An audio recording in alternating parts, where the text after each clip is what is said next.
Hello everyone, welcome back to the channel. पहले let us just see that we are live. काफ़ी yes we are live. Amazing. So काफ़ी short notice पे we have scheduled the session, but this is one of the most important session for 10th students. So this is your master teacher Akshay और आज बहुत important बातें हम इस session में करने वाले हैं and actually it is the most important. So आप देखेंगे यू विल सी दैट जितनी बातें आज हम करने वाले हैं वो बहुत ज़्यादा डिसाइसिव होंगी या बहुत बड़े डिसीजन में आपके कंट्रीब्यूट करेंगी in a long run. So like from starting from कि हमें क्या स्ट्रीम लेनी है. ठीक है, hello everyone, hello Shaina, hello Ishita, hello Sahil. तो स्टार्टिंग फ्रॉम क्या स्ट्रीम हमें सिलेक्शन करना है और उस स्ट्रीम सिलेक्शन से लॉन्ग रन में हमारी लाइफ पे क्या फर्क पड़ने वाला है, तो बहुत ज़्यादा बड़ा फर्क पड़ता है. ठीक है, आप लोगों ने बहुत लोगों को बोलते हुए सुना होगा कि यार मैंने ये स्ट्रीम ले ली होती तो बेटर पढ़ाई कर ली होती, ये स्ट्रीम ले ली होती तो बेटर जॉब लग गई होती. तो आज मैं बहुत डिटेल में डिस्कशन करने वाला हूँ कि आपका टारगेट क्या है और उस टारगेट के हिसाब से आज आपको क्या लेना चाहिए. क्या आपको अपनी स्ट्रीम अपने पैशन के हिसाब से चूज करनी चाहिए, क्या आपको अपनी स्ट्रीम अपने फियर्स के हिसाब से चूज करनी चाहिए कि मैथ्स नहीं अच्छा लगता तो क्या करेंगे. तो उन सब पे हम बात करने वाले. Hello everyone, hello hello hello. क्या 10th के पॉलिटेक्निक कर लूँ? मैं सब पे बात करूंगा आज, एपी क्लासेस में सब पे बात करूंगा. साहिल बेटा गुड इवनिंग, अनामिका बेटा good evening, Danish good evening. Class 12th के बाद कौन सी स्ट्रीम लूँ, मैं इस पर भी बात करता हूँ कि इसमें आप देखो. अब ये देखो, एक बच्चा है जो पूछ रहा है क्लास 12th के बाद कौन सी स्ट्रीम लूँ. क्लास 12th के बाद स्ट्रीम नहीं ली जाती है, आप एक तरीके से अपने करियर की डायरेक्शन फिक्स करते हैं. और अगर आपने 11th में ठीक स्ट्रीम नहीं चूज की है तो आपके पास बहुत सारी पॉसिबिलिटीज कम हो जाती है क्लास 12th में. उस पर मैं बात करने वाला हूं. Good evening Anamika, good evening, hello Sharman. I don't know what to take. तो आज हम बात करने वाले हैं, चिंता मत करो, आज हम आराम से बात करेंगे. और ऐसे में कम से कम मेरे दिमाग में आए, क्योंकि देखिए एक सेशन में मैं बहुत डिटेल में आज जाने वाला हूं कि बहुत सारे बच्चे होते हैं जिनको आईआईटी भी नहीं करनी, जिनको नीट भी नहीं करना, लेकिन जिनको मर्चेंट नेवी जैसे करियर की तरफ जाना है, या फिर बहुत बच्चे रिसर्च में जाना चाहते हैं. तो आज से वो कौन से सब्जेक्ट लें, है ना. अगर किसी को लॉन्ग रन में क्लियर है कि उसे यूपीएससी की तरफ आगे बढ़ना है तो क्या उसे मैथ साइंस लेना रेलेवेंट है या मैथ साइंस लेने से क्या फर्क आएगा, हर चीज पे हम बात करने वाले हैं. ठीक है, हर चीज पे हम बात करने वाले हैं. क्लास 12th के बाद क्या करना है उस पर ही मैं आखिरी में मतलब थोड़ा बात करूंगा. पहले 10th के बच्चों के लिए बात करते हैं. सॉफ्टवेयर इंजीनियर के लिए पीसीएम बेस्ट है, देखते हैं. अभी हम एक एक करके बात करेंगे. So once we start talking तो हमें धीरे धीरे क्लैरिटी आती जाएगी. ठीक है, स्टार्ट करें session. Good evening everyone, good evening Rachna. Sir class 12 PCM plus commerce plus humanities लिया था, बाप रे ये तो बहुत ही खतरनाक कॉम्बिनेशन है, बट इस पर ही बात करेंगे. अगर हम ये लेते हैं तो क्या होता है. तो चलो स्टार्ट करते हैं. हमारे पास आज क्या क्या क्वेश्चंस हैं. अगर 10th फिनिश हो जाती है तो ये 3 मेजर क्वेश्चंस हमारे सामने आते हैं. और एक्चुअली आपके सामने ये 3 क्वेश्चन नहीं होंगे. आपके सामने जो क्वेश्चन अभी आ रहा होगा वो सिर्फ एक ही क्वेश्चन होगा, वो है ये क्वेश्चन कि हम कौन सी स्ट्रीम चूज करें, है ना. अच्छा, यहां स्ट्रीम का जो मतलब है, एक मिनट,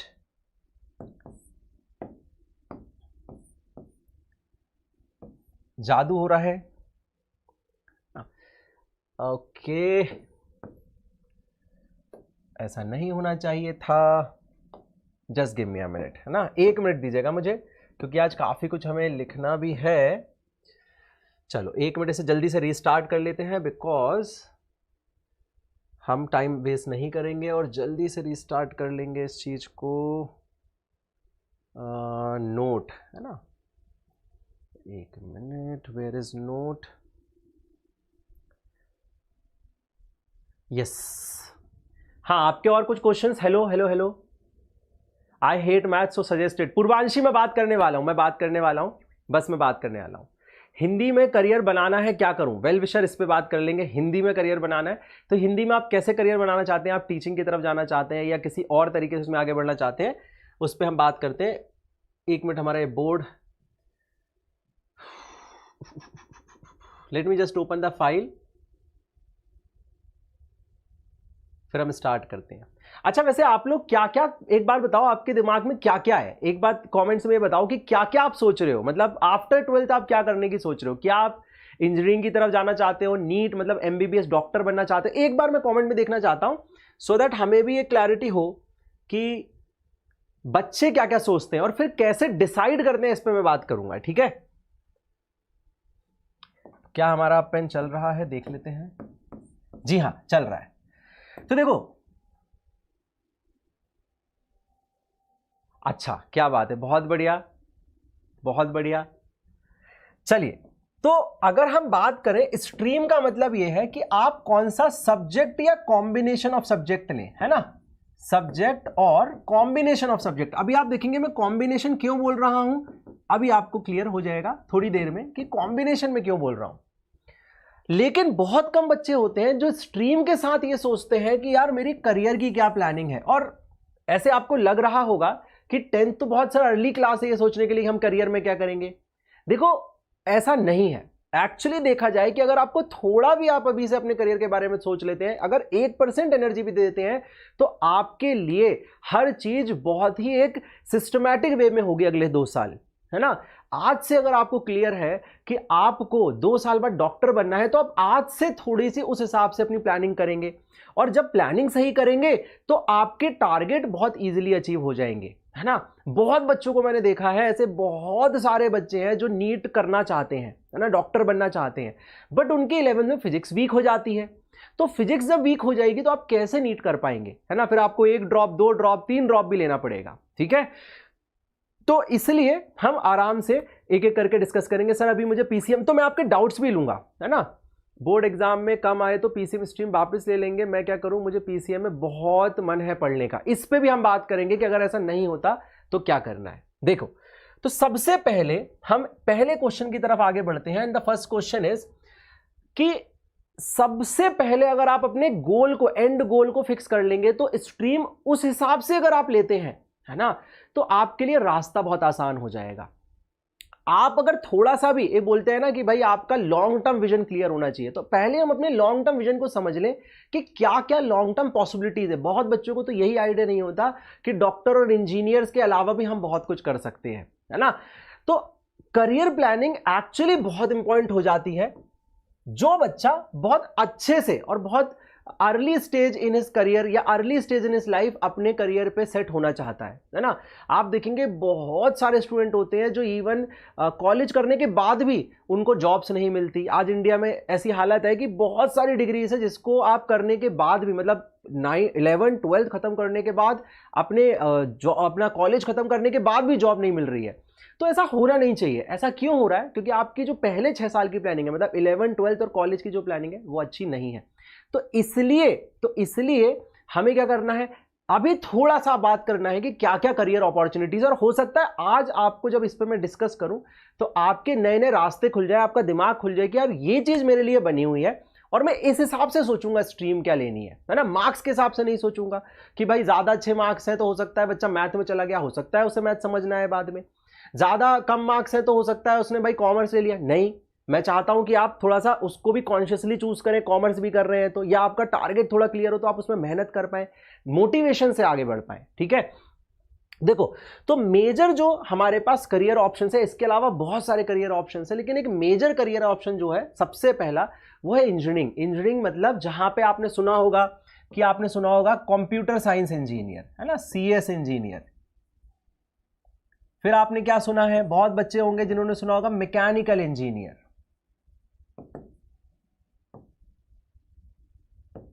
फिर क्या होता है आपका, बहुत सारे, है ना, बहुत सारे डिपार्टमेंट होते हैं इंजीनियरिंग में। लेकिन आज सबसे हॉटशॉट जो इंजीनियरिंग डिपार्टमेंट चल रहा है वो चल रहा है CS, जिसमें आपको पता है आजकल AI की बहुत बात हो रही है ना, आर्टिफिशियल इंटेलिजेंस की बहुत बात हो रही है, कोडिंग की जहां पे बहुत बात हो रही है। मतलब यहां पे लार्जली जो कंप्यूटर साइंस का इंजीनियर है वो किस तरफ आगे बढ़ने की कोशिश करता है, कोडिंग की तरफ आगे बढ़ने की कोशिश करता है।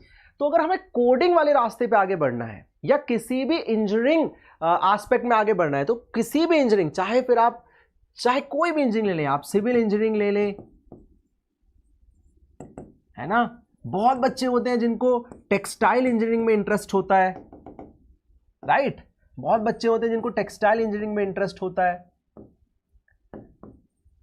तो एक जनरल बात मैं आपको बता दूंगा कि इंजीनियरिंग की तरफ अगर आपको बढ़ना है तो आपको अपने माइंड को, है ना, अपनी अप्रोच को अगले 2 साल में एनालिटिकल बनाना पड़ेगा। कैसे बनाना पड़ेगा? एनालिटिकल बनाना पड़ेगा। अब एनालिटिकल बनाने का मतलब आपको प्रॉब्लम सॉल्विंग अप्रोच अपने अंदर लानी पड़ेगी। क्योंकि अगर आप इंजीनियरिंग में बहुत अच्छे कॉलेज में लैंड करना चाहते हैं, है ना। तो आपको कहीं ना कहीं अपनी एनालिटिकल अप्रोच अच्छी बनानी पड़ेगी, तो इसके लिए आपको एक अलग स्ट्रीम चूज करनी पड़ेगी, है ना। मतलब आप किस स्ट्रीम को लेकर अपनी एनालिटिकल अप्रोच अच्छी कर सकते हैं वो हमें देखना होगा, अगर हमारा इंजीनियरिंग टारगेट है, ठीक है। अच्छा, अगर हमारा डॉक्टर बनना टारगेट है, तो इसका मतलब हम किस तरफ जाना चाहते हैं, हम MBBS की तरफ जाना चाहते हैं, है ना। वैसे और भी डिग्रीज होती हैं, मतलब MBBS के अलावा भी आपकी बहुत डिग्रीज होती हैं, जैसे BDS एक डिग्री होती है डेंटल वालों की, ठीक है। फिर होती है BA या B, मतलब जिसमें आप होम्योपैथी के डॉक्टर्स की तरफ जाते हैं, BHMS, है ना। बहुत बच्चे होते हैं जिनको अभी से इसमें इंटरेस्ट आने लगेगा, और आपको नहीं आएगा तो आपको 1 साल में वो इंटरेस्ट आने लगेगा, ठीक है।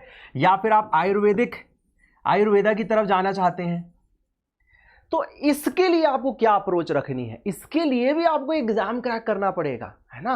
वो एग्जाम कौन सा एग्जाम है उस पर हम बात करेंगे अभी थोड़ी देर से। तो जब उस एग्जाम को क्रैक करना है तो उस एग्जाम के लिए हमें क्या पढ़ना होगा वो तो हमें समझना होगा ना, तो उस हिसाब से हम डिपार्टमेंट चूज करेंगे। अच्छा, यहां पे कौन कौन है बताओ जिसको NDA की तरफ आगे बढ़ना है, यहां पे कौन कौन है इसका NDA में इंटरेस्ट है, मैं देखना चाहता हूं कौन कौन है इसका NDA में थोड़ा इंटरेस्ट है, वो NDA या फिर आर्मी, नेवी या फिर एयरफोर्स इस तरफ जाने का सोच रहा है। तो ये जो टारगेट है, जिनका अभी से टारगेट है, और ये बहुत बच्चे होते हैं जिनका टारगेट होता है कि भाई हमें कंट्री के लिए कुछ करना है, हमें कंट्री के लिए कुछ अगर करना है तो उसके लिए हमें कौन से एग्जाम देने हैं, किस रास्ते को चूज करना है, किस स्ट्रीम को चूज करना है ना। तो इस बारे में भी हम बात करने वाले हैं। देन सिविल सर्वेंट सुना है आपने, क्या होता है सिविल सर्वेंट का मतलब पता है? सिविल सर्वेंट का मतलब अगर आप IAS, आप IPS, आप IFS, foreign services, forest services, revenue services, है ना, एक्सेट्रा एक्सेट्रा। फिर आपने सुना होगा SSC का एग्जाम होता है, मतलब SSC अपने आप में एग्जाम है जो कि अगेन आपको सिम UPSC कंडक्ट करवाती है, जिसमें आपको इसी तरह की आगे और जॉब्स मिल रही होती हैं, इसी तरह की आपको और प्रोफाइल्स मिल रही होती हैं। तो सिविल सर्वेंट का मतलब क्या हुआ? सिविल सर्वेंट मतलब जो इंडियन पूरी की पूरी हमारी गवर्नमेंट है उसको चलाने वाले जो ऑफिशियल्स हैं, जो टॉप ऑफिशियल्स होते हैं, है ना, जो जिनको हम ब्यूरोक्रेट्स कहते हैं, उनको हम सिविल सर्वेंट्स के अंदर रखते हैं। मतलब हर तरह का जो डिपार्टमेंट है उसको हेड करने वाला एक बंदा होता है जिसको हम सिविल सर्वेंट की तरफ रखते हैं। अब ये जो सिविल सर्वेंट बंदा है ना, इसकी अगर आपको आपका अपना थोड़ा सा भी आपके दिमाग में है 1% भी कि मुझे इसकी तरफ बढ़ना है, तो इसके लिए हमें कौन से डिपार्टमेंट चूज करने हैं उस पर हम बात करेंगे। फिर हमारे पास आता है CA मतलब क्या हो गया? चार्टर्ड अकाउंटेंट हो गया। अब चार्टर्ड अकाउंटेंट आपको पता है भाई पैसे, है ना, तो जितने भी आपकी फाइनेंशियल ट्रांजेक्शन है, जो भी आप फाइनेंशियल ट्रांजेक्शन करते हैं दुनिया में, उसमें आप जब आपके गवर्नमेंट और आपके बीच में आपको कोई लेन देन करना है या इंटरेक्शन करना है, या जैसे आपने सुना होगा टैक्स आपको फिल करना है, या आपकी कंपनी की प्रोफाइल आपको बनवानी है, या आपके मनी को मैनेज करना है, तो उस मनी को मैनेज करने या उस मनी के अराउंड अच्छे डिसीजन लेने के लिए आपको एक CA चाहिए होता है। तो CA एक बहुत बढ़िया प्रोफेशन होता है, लेकिन मैं आपको बताऊंगा काफी एक तरीके से कम सिलेक्शन रेशियो है CA में। तो अगर आप उसकी तरफ सोच रहे हैं तो आपको क्या लेना होगा, है ना, आपको क्या लेना होगा? Sir after what is the best choice you want to permanent job? Sir permanent job, अब देखो जॉब में भी मैं आपको ही बताता हूं। देखो जैसे गर्ल्स हैं उनके लिए कौन सी जॉब्स बहुत अच्छी आगे के डायरेक्शन में होती हैं और जो आसान रास्ता होता है उस पर हम बात करेंगे, ठीक है। CS क्या है?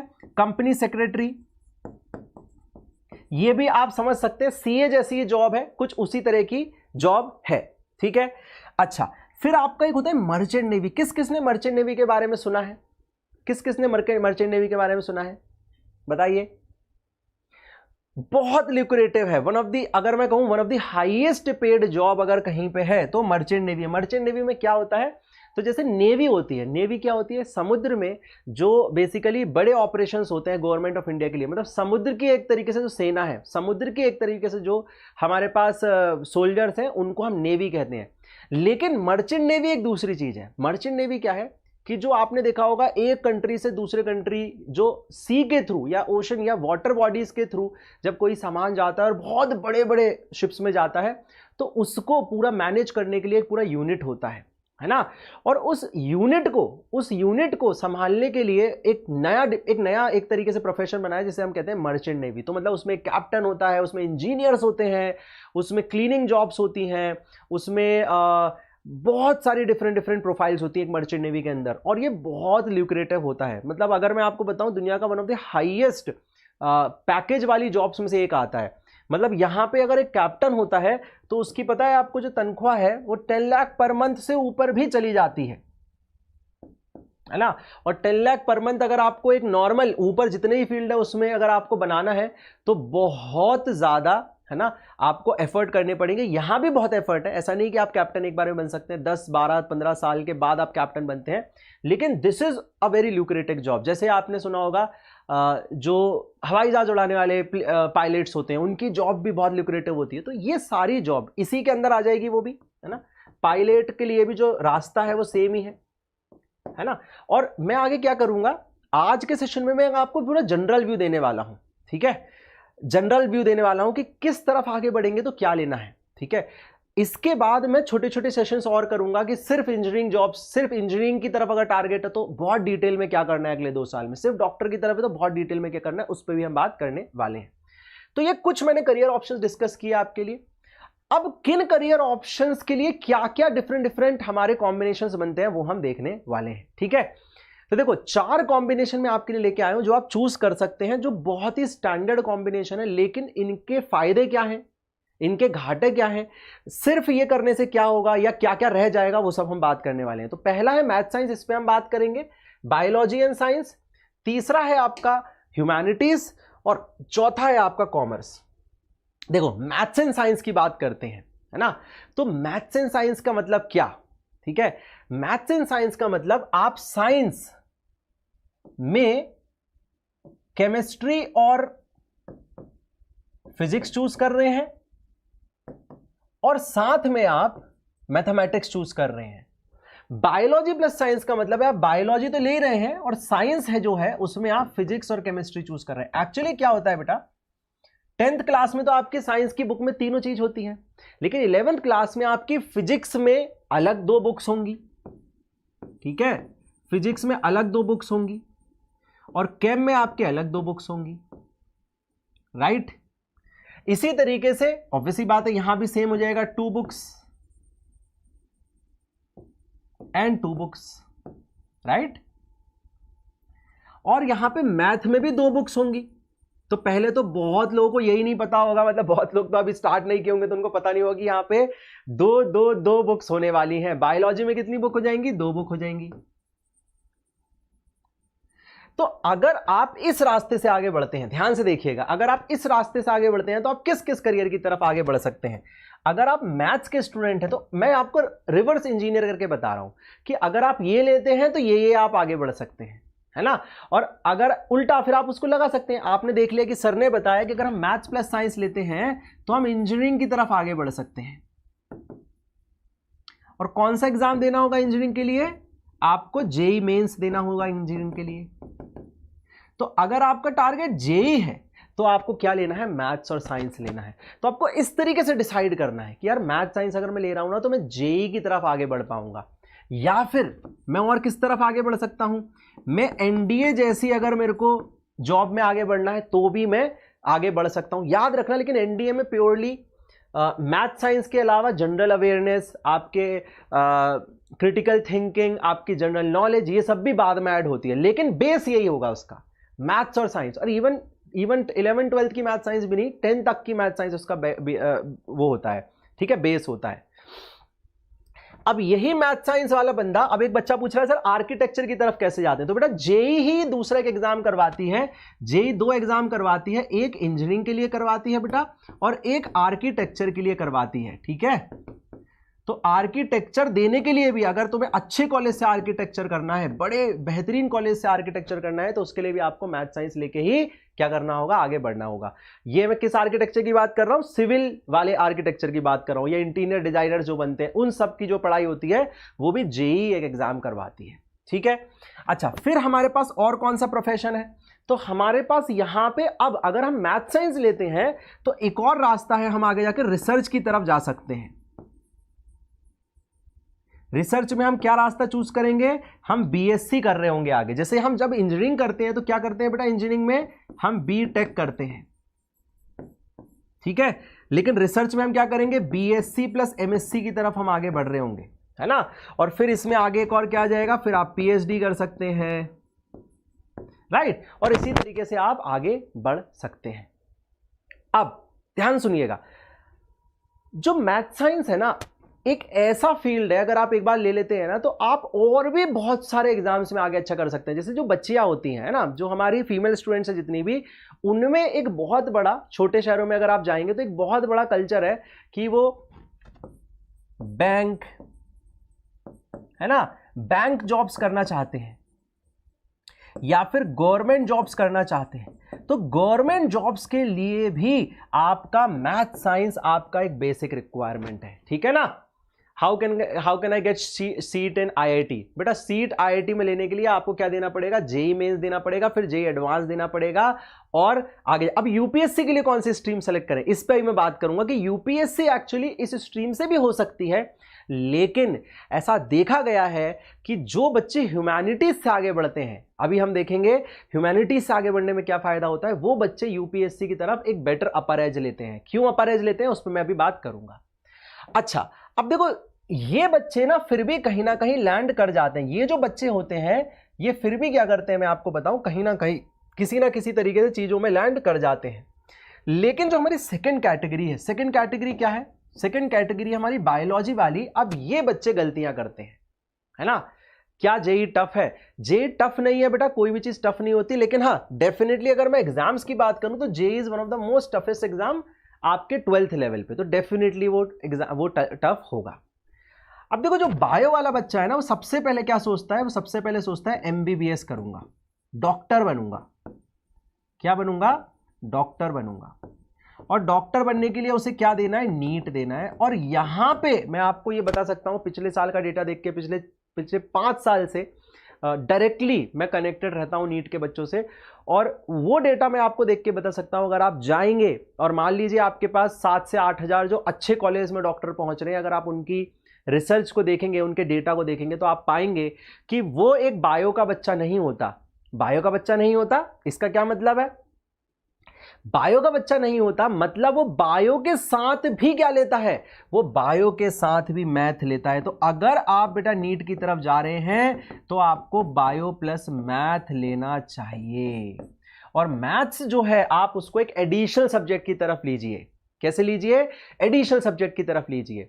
अब ऐसा क्यों सर, अब देखो मैं लॉजिक बता देता हूं, और ये बहुत बड़ी चीजें हैं। अगर आप ये चीज थोड़ा सा ले आएंगे तो आप बहुत ज्यादा अपने रिजल्ट में इंप्रूवमेंट कर लेंगे, लॉन्ग टर्म में भी आप बहुत बेनिफिट पाएंगे।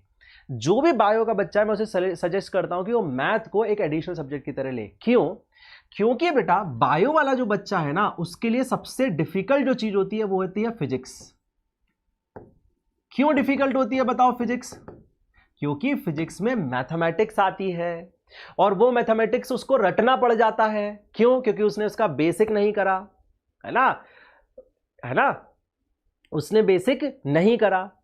तो अगर आपने बेसिक ही नहीं पढ़ा है, बेसिक्स ही नहीं पढ़े हैं मैथमेटिक्स के, तो आप फिजिक्स कैसे कर लेंगे। सोचिए 11th 12th की वही फिजिक्स है, सेम फिजिक्स है जो ये बच्चा पढ़ने वाला है। आप सोचो जो आईआईटी का बच्चा जिस एनसीईआरटी को पढ़ रहा है, आपको भी क्या करना पड़ेगा, आपको भी उसके साथ पढ़ना पड़ेगा, है ना। तो देखो पूर्वांशी बेटा, अगर आपने बोला पूर्वांशी आपने अगर बोला कि आपका मैथ वीक पॉइंट हो, तो मैं इसलिए क्या कह रहा हूं, मैथ को एडिशनल सब्जेक्ट की तरह लो, 6th सब्जेक्ट की तरह लो, इसमें फोकस मत करो। ये आपके परसेंटेज में नहीं जुड़ेगा, ये आपके परसेंटेज में नहीं जुड़ेगा। लेकिन फायदा क्या होगा, जब आप मैथमेटिक्स लेंगे बायो के साथ, तो आप देखेंगे आपकी फिजिक्स वीक नहीं होगी, जो कि आपका लगभग 1/4 ऑफ योर मेन एग्जाम है। नीट में 45, मतलब अगर आप पूरे टोटल क्वेश्चन देखें 180, तो उसमें से 1/4 45 जो क्वेश्चन है वो फिजिक्स के आते हैं। और मैक्सिमम बच्चा जो बायो अकेले ले लेता है, मैथ्स नहीं लेता, वो वहीं पे बहुत कम स्कोर करता है। तो आपको ट्रिक खेलना है। मैं आपको बड़े स्कूल्स की बात बता देता हूं, जितने भी इंडिया के टॉप स्कूल्स हैं, या जितने भी इंडिया के टॉपर्स होते हैं, या मैक्सिमम सिलेक्शन देने वाले बच्चे होते हैं, अब वो नॉर्मली मैथ्स को अपना एक एडिशनल सब्जेक्ट लेके चलते हैं। तो आपको मैथ्स एडिशनल सब्जेक्ट लेना है अगर आपका टारगेट नीट है। अच्छा, और बायो वाला बच्चा क्या कर सकता है, मान लीजिए उसने मैथ नहीं लिया, तो फिर उसके पास एक रास्ता बचता है बेटा बीएससी एमएससी की तरफ, बीएससी प्लस एमएससी वाले रास्ते पे जाने का। अब बीएससी प्लस एमएससी वाले रास्ते पे जाने से क्या होता है, या तो आप टीचिंग की तरफ जाएंगे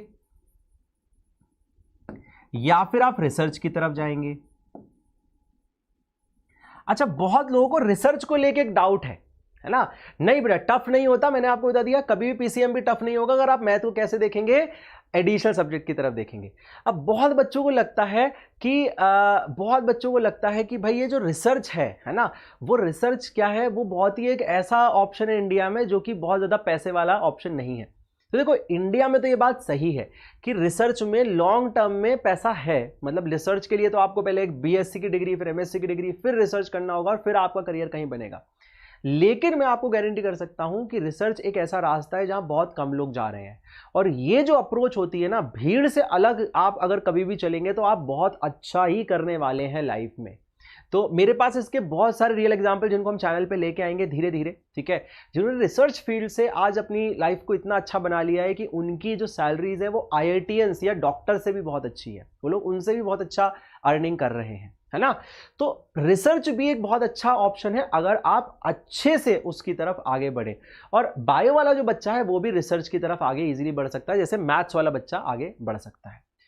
अच्छा, जो बायो वाला बच्चा है इसके पास एक ऑप्शन और होता है, उसने बोला सर मैं तो मैथ नहीं ले पाऊंगा और मेरा डॉक्टर बनने का मन भी नहीं है, तो फिर बेटा आपके पास क्या ऑप्शन है, आप बीएससी एमएससी करें और आप गवर्नमेंट जॉब्स की तैयारी करें, है ना। खासकर क्योंकि गवर्नमेंट जॉब्स डेस्क जॉब होती है, फील्ड जॉब नहीं होती, तो फीमेल स्टूडेंट्स मतलब बच्चियों के लिए ये बहुत ही अच्छा रास्ता होता है, ठीक है, बहुत ही अच्छा रास्ता होता है। सक्षम पूछ रहे हैं प्राइसिंग क्राइटेरिया क्या है ना। यूपीएससी तो आफ्टर ग्रेजुएशन होता है। अब देखो अब यूपीएससी की बात मैं करूंगा बेटा, पासिंग क्राइटेरिया सिंपल है, आपको 33% से ज्यादा मार्क्स लेके आने होते हैं, ठीक है, आपको 33% से ज्यादा मार्क्स लेके आने होते हैं। अब देखो हम बात करते हैं ह्यूमैनिटीज वाला बच्चा। पहले तो किस किस को पता है ह्यूमैनिटीज में क्या होता है, तो ह्यूमैनिटीज वाला जो बच्चा होता है बेटा, वो क्या करता है, वो अपनी हिस्ट्री, ज्योग्राफी, इकोनॉमिक्स, इनको अपना मेन बनाता है। इवन इकोनॉमिक्स जैसा सब्जेक्ट जो है वो आपके कॉमर्स में भी आता है। तो कॉमर्स में आपके पास क्या क्या होगा, तो कॉमर्स एक पूरी की पूरी ऑप्शन है। जैसे ही आप कॉमर्स लेंगे तो आपके बेसिक सब्जेक्ट चेंज हो जाएंगे, जैसे आप ह्यूमैनिटीज लेंगे तो आपके बेसिक सब्जेक्ट चेंज हो जाएंगे। इकोनॉमिक्स एज एन एडिशन आप ले सकते हैं। कॉमर्स जैसे ही आप लेंगे तो आपके पास क्या आ जाएगा, इकोनॉमिक्स आ जाएगी, है ना, बिजनेस स्टडीज आ जाएगी और एक्सेट्रा एक्सेट्रा, आपके पास बहुत सारे सब्जेक्ट आ जाएंगे। मैटर ये नहीं करता कि इसके अंदर क्या आएगा, वो तो हम पढ़ लेंगे कि इसके अंदर क्या आएगा, लेकिन इससे लेने से क्या होगा मैं आपको वो पहले बता दूं। तो जब आप कॉमर्स लेंगे तो आपका जो रास्ता है बेटा वो सीए चार्टर्ड अकाउंटेंट की तरफ खुल जाएगा, जो कि एक बहुत ही ल्यूक्रेटिव जॉब होती है, बहुत ही अच्छी सैलरी जॉब होती है। लेकिन याद रखिएगा चार्टर्ड अकाउंटेंट के जो नंबर है, जो सिलेक्शन रेशियो बहुत ही डिफिकल्ट होता है। तो सीए का टारगेट बना के बहुत लोग ना पिछले 4-5 सालों में या 10 सालों में इस तरफ गए हैं, ठीक है, इस तरफ गए हैं। लेकिन अब जब वो बाद में रियलाइज करते हैं कि सीए में नंबर ऑफ सीट्स इतनी कम है, तो बाद में वो बहुत ज़्यादा परेशान हो जाते हैं। तो उनके पास और क्या ऑप्शन बचता है, फिर आपके पास ऑप्शन बचता है बीकॉम, है ना, प्लस एमकॉम करने का। इसके बाद आप क्या कर सकते हैं, इसके बाद अगेन आप टीचिंग में ही जा सकते हैं, ठीक है, रिसर्च में भी जा सकते हैं। बट कॉमर्स फील्ड में रिसर्च करना अपने आप में बहुत ही एक डिफिकल्ट चीज होती है, क्योंकि आपको फिर इन सबको चूज करना पड़ेगा, इकोनॉमिक्स और इनको अपना मेजर चूज करना पड़ेगा। That's a difficult part to take. इसके अलावा कॉमर्स स्टूडेंट क्या कर सकते हैं, तो देखो आपने बीकॉम एमकॉम नहीं करना है अगर, तो आप क्या कर सकते हैं, आप बीसीए एमसीए की तरफ जा सकते हैं, है ना। अब देखो ये बहुत कम बच्चों को पता होता है कि जो बीसीए और एमसीए करने का रास्ता है ना, इसमें भी बच्चा कोडिंग लर्न करता है। क्या लर्न करता है बच्चा, इसमें भी कोडिंग लर्न करता है। तो कॉमर्स वाला बच्चा भी, क्योंकि वो मैथ्स तो पढ़ता ही है, तो आपको पता है ना कि यहां पे भी मैथमेटिक्स आप लेते ही हैं। तो कॉमर्स वाला बच्चा क्योंकि मैथ्स ले रहा है और उसका दिमाग एनालिटिकली चल रहा है, तो वो भी कोडिंग की तरफ आगे अपना करियर बना सकता है। लेकिन हाँ, इसको जो जॉब मिलेगी वो डेफिनेटली आईआईटी से जो पास आउट होगा या जिसने बीटेक किया होगा उस लेवल की जॉब नहीं मिलेगी, इसको थोड़ी बेसिक लेवल की जॉब मिलने वाली है, ठीक है। अच्छा, ह्यूमैनिटीज की हम बात कर रहे थे। ह्यूमैनिटीज वाला जो बच्चा होता है वो नॉर्मली बीए की तरफ जाता है, वो क्या करता है, बैचलर ऑफ आर्ट्स करने की कोशिश कर रहा होता है, ठीक है। और अगर मैं दिल्ली की बात करूं तो दिल्ली के जो स्टूडेंट्स होते हैं वो सबसे ज्यादा देखा गया है, अगर हम ह्यूमैनिटीज की बात करें तो सबसे ज्यादा ह्यूमैनिटीज के जो बच्चे हैं वो दिल्ली से ही होते हैं या दिल्ली रीजन से ही होते हैं, क्योंकि यहां पे एक्चुअली कल्चर किसका है, यूपीएससी का है। तो यहां पे इनका लॉन्ग रन विजन जो होता है वो रिसर्च भी होता है। बहुत बच्चे होते हैं जो रिसर्च करना चाहते हैं, है ना, जो इकोनॉमिक्स में आगे बढ़ना चाहते हैं, है ना, और जो इकोनॉमिक्स में रिसर्च करना चाहते हैं या हिस्ट्री में रिसर्च करना चाहते हैं, हिस्ट्री में आगे डिग्री करना चाहते हैं या फिर ज्योग्राफी में आगे डिग्री करना चाहते हैं, बहुत बच्चे होते हैं जिनका इसमें बहुत इंटरेस्ट होता है, ठीक है। और मेनली वो बच्चे होते हैं जो फैमिली से बहुत वेल ऑफ होते हैं, है ना, फैमिली से बहुत वेल ऑफ होते हैं, इनको टेंशन नहीं होती किसी भी चीज की, ठीक है। तो वो लोग इसको ले रहे होते हैं, लेकिन वही बच्चे टेंशन फ्री मोड में आगे बढ़ते बढ़ते क्या करते हैं, वही बच्चे लॉन्ग रन में यूपीएससी की तरफ बढ़ जाते हैं। अब यूपीएससी मैंने आपको बताया क्या होती है, ये क्यों बढ़ जाते हैं मैं आपको बताता हूं। क्योंकि यूपीएससी का जो सिलेबस है उस सिलेबस में हिस्ट्री ज्योग्राफी एक मेन पार्ट होता है। यूपीएससी का जो सिलेबस है, यूपीएससी जो एस्पिरेंट होता है या यूपीएससी के बाद जब आप सिविल सर्वेंट बनते हैं तो मैंने क्या बताया, आप देश के लिए काम करते हैं, देश के अलग अलग डिपार्टमेंट्स में काम करते हैं, तो आपको देश की जानकारी होना बहुत जरूरी है। और देश की जानकारी मतलब देश में क्या हिस्टोरिकली हुआ है, देश की ज्योग्राफी क्या है और देश के अंदर क्या डायनेमिक्स चल रहे हैं, वो सब आप कैसे समझेंगे, वो आप इन सारे सब्जेक्ट से समझ रहे होंगे। इवन जब आप अपने मेजर को चूज करते हैं यूपीएससी में तो आप इकोनॉमिक्स, मैथमेटिक्स, बहुत सारी चीजें ले सकते हैं, आपके जो ऑप्शनल सब्जेक्ट्स होते हैं उसमें आप बहुत कुछ चूज कर सकते हैं। बट क्योंकि ये मेन कंटेंट होता है, ये एक मेजर कंटेंट होता है आपके यूपीएससी के सिलेबस में, इसलिए आप मतलब एक तरीके से ह्यूमैनिटीज वाला बच्चा क्या करता है, यूपीएससी की तरफ आगे बढ़ता है। तो अगर आप पूछें कि सर इन सब में से सबसे बेस्ट कौन सा है, तो देखो इसलिए सबसे बेस्ट ये है, बेस्ट किस टर्म्स में, बेस्ट इस टर्म्स में कि आपके पास करियर ऑप्शन जो है वो बहुत ओपन होते हैं व्हेन यू टेक मैथमेटिक्स, है ना। लेकिन मैं फिर कहूंगा आपको ये देखना है कि आप किस तरह से, किस फैमिली से आते हैं। अगर आपकी फैमिली में एक वो है कि एक आपके ऊपर एक मजबूरी है कि नहीं यार आपको 12th के बाद एक ऐसा करियर चूज करना ही है जिससे आपकी जल्दी से जल्दी, है ना, क्या करना है, बहुत जल्दी आपको एक करियर ऑप्शन चूज करना है, तो आपको फिर कहीं ना कहीं मैथ साइंस या बायोलॉजी प्लस साइंस के से आगे बढ़ना पड़ता है, ठीक है। वो बच्चे थोड़े रिलैक्स है, जिनकी फैमिली से थोड़ा उनको रिलैक्सेशन है, वो लोग लार्जली ह्यूमैनिटीज चूज करते हैं, क्योंकि अगर उनको टेंशन नहीं है तो वो टेंशन फ्री मोड में रिसर्च की तरफ जा सकते हैं, अपने बैचलर्स मास्टर्स को कंप्लीट कर सकते हैं और इस तरीके से यूपीएससी की तरफ जा सकते हैं। इवन आप यूपीएससी का रिजल्ट भी देखेंगे तो आप पाएंगे कि जितने वहां पे इंजीनियर सेलेक्ट होते हैं, जितने वहां डॉक्टर सेलेक्ट होते हैं, उतने ही वहां पे लगभग डीयू से उतने ही आर्ट्स वाले बच्चे सेलेक्ट होते हैं, ह्यूमैनिटीज वाले बच्चे सेलेक्ट होते हैं। तो क्योंकि इनका नंबर क्यों ज्यादा है, क्योंकि ऑलरेडी इनका जो बेस सब्जेक्ट है वो प्रिपेयर्ड होता है ना, इनका बेस सब्जेक्ट ऑलरेडी प्रिपेयर होता है। सक्षम, थ्योरी और प्रैक्टिकल दोनों में तुझे पास होना पड़ेगा इंडिविजुअली, ठीक है। तो प्रैक्टिकल के मार्क्स तो बाद में, प्रैक्टिकल में तो पास क्या होना है, प्रैक्टिकल में तेरे को मार्क्स मिल गए, तेरे को थ्योरी में पहले पास होना होगा तो तू ओवरऑल पास हो जाएगा। अगर तेरे थ्योरी में 33% मार्क्स है, मिला के नहीं, सिर्फ थ्योरी में अलग अलग 33% मार्क्स है, तो उसके बाद क्या होगा, आपका वो हो जाएगा। अब 26 है पासिंग क्राइटेरिया, किस में, तो वो डिपेंड करता है कि 33% आप किसका निकाल रहे हैं, है ना। अगर आप 80 मार्क्स का 33% निकालेंगे तो लगभग वो 26-27 मार्क्स आएगा, है ना। तो इतने मार्क्स आपको लेके आने पड़ेंगे, 27 से 26 मार्क्स आपको लेके आने पड़ेंगे थ्योरी में पास होने के लिए, और फिर प्रैक्टिकल के मार्क्स जुड़ के आपके फाइनल मार्क्स आ जाएंगे, है ना। बेटा मैंने आपको बताया पीसीएमबी में क्या होता है, मैंने आपको पीसीएमबी पे पूरा डिटेल बात बताई, जिसने नहीं देखी थी मैंने आपको बताया पीसीएमबी वाला बच्चा जो है वो तो बहुत अच्छा एक तरीके से है, क्योंकि पता वैसे ये भी एक बहुत इंटरेस्टिंग चीज देखी गई है कि जो पीसीएमबी लेता है ना, सोच के देखो उसके पास ये भी ओपन हो गया, ये पूरे ऑप्शन भी ओपन हो गए, ये भी पूरे ऑप्शन हो गए, तो इसका मतलब कि पीसीएमबी एक बहुत अच्छा ऑप्शन है, लेकिन देखो डिफिकल्ट होता है, याद रखना।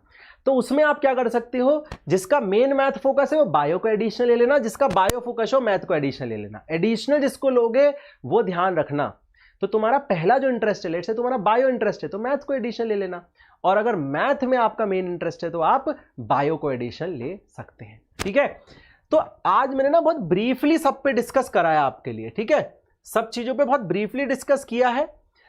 आपको जब सेशन खत्म होगा, अभी तो हम आपके डाउट्स ले लेंगे, जब सेशन खत्म होगा तो आप ये बताना है कि आपके और क्या क्या करियर टारगेट्स हैं, उस हिसाब से इंडिविजुअल वीडियोस भी हमें बनाने की पूरी अब हम एक सीरीज लेके आएंगे, जहां पे फॉर एग्जांपल आपको मर्चेंट नेवी की तरफ आगे बढ़ना है फॉर एग्जांपल, क्योंकि अभी से प्लानिंग आपको करनी पड़ेगी, है ना। थोड़ी थोड़ी प्लानिंग अभी से करोगे तभी चीजें अच्छे से करोगे। प्लस 11th के लिए सभी को मैं एक पहले से ही आइडिया दे दूं कि बेटा 11th में सबसे डिफिकल्टी जहां आपको आने वाली है, वहां पे आपको फिजिक्स दिखने वाली है डिफिकल्टी की तरफ, है ना। चाहे मैथ का बच्चा हो चाहे बायो का बच्चा हो, फिजिक्स आपको डिफिकल्ट लगने वाली है, तो प्लीज स्टार्टिंग से ही थोड़ा थोड़ा पढ़ते रहना। नहीं पढ़ोगे तो एक साल बाद इस वीडियो पे आके नीचे लिखोगे सर आपने सही कहा था, हमारी फिजिक्स खत्म हो गई है। मैं आपको बता रहा हूं बेटा, मैंने ये नोटिस किया है मेरे टाइम से। ठीक है, जब मैंने 10th क्लास दी थी 2009 की मैं बात बता रहा हूं, 2009 में मेरे 92.2 परसेंटेज थे। आप बोलेंगे सर ये तो कुछ भी नहीं है सर, है ना बेटा, लेकिन तब के हिसाब से ये बहुत फिर भी डिसेंट परसेंटेज होते थे। स्टिल पता है आपको मेरे स्कूल में मेरी कितनी रैंक थी? मेरे स्कूल में मेरी जो रैंक थी वो 11th रैंक थी, है ना, 11th रैंक थी। अब आप बोलेंगे सर ये तो बहुत कम है, डेफिनेटली बहुत कम है। और नहीं सॉरी, मेरे स्कूल में 11th रैंक नहीं थी मेरे स्कूल में तो मेरी 3rd रैंक थी। मेरे टाउन में जो मेरी रैंक थी, मतलब मेरा जो शहर था उसमें जो मेरी रैंक थी वो 11th थी। तो आप बोलेंगे सर इसका मतलब ठीक है तब डिफिकल्ट होते होंगे, लेकिन फिर भी आप देखो 11th रैंक फिर भी बहुत कम होती है। मतलब मुझे बहुत बुरा लगा, मुझे ऐसा लगा कि यार मेरे टॉप 3 में मार्क्स होने चाहिए थे। ठीक है ना, मतलब बहुत ज्यादा, है ना, अच्छे मतलब मार्क्स होने चाहिए थे। लेकिन मैं आपको एक बात बताता हूं कि जब बेटा 2010 आया और 11th क्लास आई, ये किसकी बात बता रहा था मैं? 10th की बात बता रहा था आपको, 10th क्लास की। जब 11th क्लास आई, पता है आपको मेरे कितने परसेंटेज थे? मेरे परसेंट थे 89.5%। आप बोलेंगे सर आपके तो परसेंटेज कम हो गए, लेकिन इंटरेस्टिंग बात मैं आपको बताता हूं कि ये सारे के सारे जो 10 बच्चे ऊपर थे ना, ये सारे के सारे, इसमें से 9 बच्चे पता है कहां चले गए? इसमें से 9 बच्चे, 9 स्टूडेंट्स, ये सारे के सारे ना 70 से 75%, 80% के बीच में आ गए। इन सब का हालत खराब हो गया फिजिक्स में। और इंटरेस्टिंग बात मैं बताता हूं, क्योंकि 11th मेरे 89% है, तो फाइनली मेरा आईआईटी में भी सिलेक्शन हो गया विद अ डिसेंट रैंक। ठीक है, तो इसका मतलब क्या है? इसका मतलब आप किसी भी अच्छे टीचर से जाके पूछेंगे तो वो आपको ये बताएगा कि अगर आपकी कोई नैया डुबाने वाला है तो वो है 11th की फिजिक्स, वो है 11th की फिजिक्स। और इसको आप खुद देखेंगे।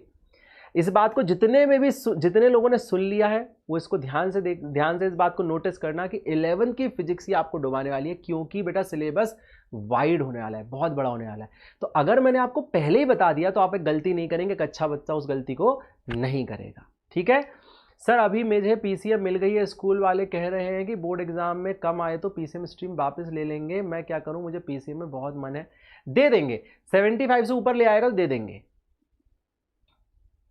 Yes sir, 11th is tough, 11th will be tough, ये पहले से पता होना चाहिए। देखो 10th में क्या है ना, आप लोगों को लगता है आपने बहुत मेहनत कर ली है बोर्ड में, लेकिन ऐसा कुछ है नहीं। अभी मेहनत कॉन्टिन्यूटी से करनी है अगले 2 साल, अगर लाइफ में अच्छा मोमेंटम कैरी करना है। ठीक है, हेलो बादल। देखो गुरुपम, अब वो तो बहुत कुछ डेस्टिनी पे भी डिपेंड करता है बेटा, लेकिन तेरे को पता होगा इतने मार्क्स तो तेरे आ ही जाएंगे ना डेफिनेटली, जिससे तू कर लेगा, मेरे हिसाब से मिल जाएगी। Let's hope good. पूर्वांशी, देखो जिसको ऐसा है ना बहुत ज्यादा कंफ्यूजन है, देखो कंफ्यूजन तो रहती है बेटा 10th क्लास में। आप ना आराम से एक बार सोचो, ज्यादा टेंशन लेने की मुझे आगे करियर में क्या करना है, बट सोचो कि तुम्हारा इंटरेस्ट कहाँ है। अगर कंफ्यूजन है तो इंटरेस्ट के हिसाब से चूज कर लो। ठीक है, अगर आपको बहुत कंफ्यूजन है तो you can choose according to interest also. Okay, hi sir, good evening, my name is Raj and I am from class 9th। Hello Raj, अगर लोगों को बहुत कंफ्यूजन है तो do not take much confusion बेटा, जिंदगी में सबको कंफ्यूजन होती है, ठीक है, किसी ना किसी को कभी ना कभी कोई ना कोई कंफ्यूजन आएगी ही आएगी। अगर कंफ्यूजन होती है तो आप अपने इंटरेस्ट के हिसाब से आगे बढ़ सकते हैं, कोई दिक्कत इसमें नहीं है, ठीक है।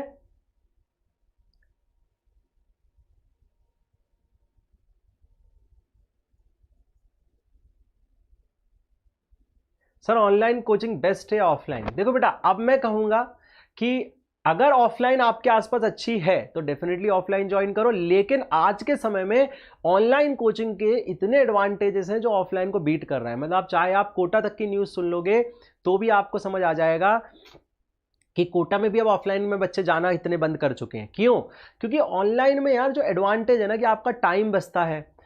बस एक ही चीज़ है देखो ऑनलाइन में, मतलब सब कुछ अच्छा है ऑनलाइन में, आपका टाइम सेव होगा, रिसोर्सेज आपके पास सेम होंगे, लेकिन जो डिसिप्लिन वाला पार्ट है, सबसे बड़ी जो मतलब एक तरीके का सबसे बड़ा इशू है ऑनलाइन कोचिंग में, वो है आपका डिसिप्लिन, कि क्या आप डिसिप्लिन खुद से मेंटेन कर पाओगे।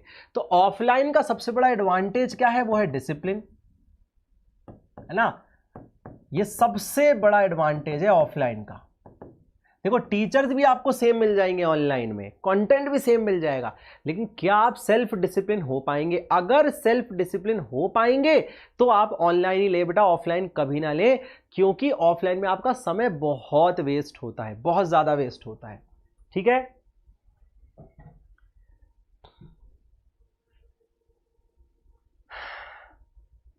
हर्ष, कहां पढ़ा था बेटा तुमने? मतलब मेरी कृपा तुम पे हो गई, लेकिन कहां से तुमने पढ़ा था ये बताओगे?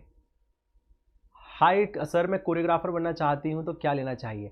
बेटा ड्रीमी वैष्णो, अगर आपको सच में पैशन, अब देखो ये इन पे तो मैंने बात ही नहीं करी, अगर आपको पैशन टाइप के प्रोफेशन फॉलो करने हैं, अगर आपको आर्टिस्ट बनना है, आपको डांसर बनना है, तो आप बेटा, और आपकी फैमिली, देखो फैमिली सपोर्टिव होनी चाहिए, क्योंकि क्या होता है ना, ये जो डांसर और ये आर्टिस्ट जो डायरेक्शन है ना, इसमें देखो मनी का थोड़ा इशू आता है, इसमें करियर बनाना थोड़ा मुश्किल होता है लॉन्ग टर्म में।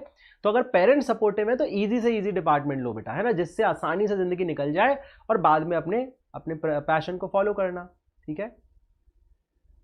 भैया मेरे मम्मी पापा जेई स्कूलिंग को करने को कह रहे हैं और डमी नहीं लेने दे रहे हैं। नहीं, तो इस पे मैं बहुत क्लियरली बोलना चाहूंगा, बहुत ज्यादा इंपॉर्टेंट है, अगर आप जेई कर रहे हैं तो पेरेंट्स इसको खासकर सुने कि बच्चे के पास जितना सिलेबस उसे कवर करना है उसके लिए बहुत कम समय बचेगा अगर वो स्कूल जाता है।